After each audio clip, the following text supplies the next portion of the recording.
નમસ્કાર દર્શક મિત્રો, પોલીસ ફોકસ ન્યૂઝ ચેનલમાં આપનું હાર્દિક સ્વાગત છે।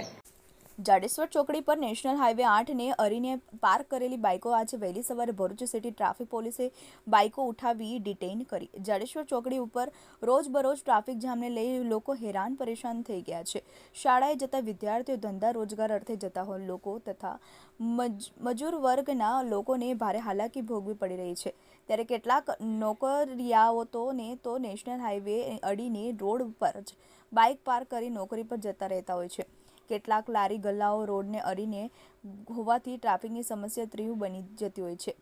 ત્યારે આજે વહેલી સવારે Bharuch city police traffic PSI NR Pathar સહિત તેઓની ટીમ દ્વારા આજે વહેલી સવારે જ જાડેશ્વર ચોકડી પર હાઈવેને અડીને પાર્ક કરેલી 25થી વધુ બાઇકો ઉઠાવી ડિટેઇન કરી હતી। હવે ભરૂચ પોલીસ જાડેશ્વર ચોકડીથી પૂર્વ પટ્ટી ઉપર મોટા બસ ટ્રાવેલ્સના પાર્કિંગોના અડ્ડો જમાવી દીધો છે। તો શું પોલીસ આ પાર્કિંગોને પણ દૂર કરશે ખરું કે એ લોક ચર્ચામાં? મિત્રો, આવા જ અવનવા સમાચાર જાણવા માટે અમારી ચેનલને લાઈક કરો, સબસ્ક્રાઇબ કરો અને બેલ આઇકોન પર પ્રેસ કરો, જેથી અમારી ન્યૂઝની બધી જ અપડેટ આપને મળતી રહે।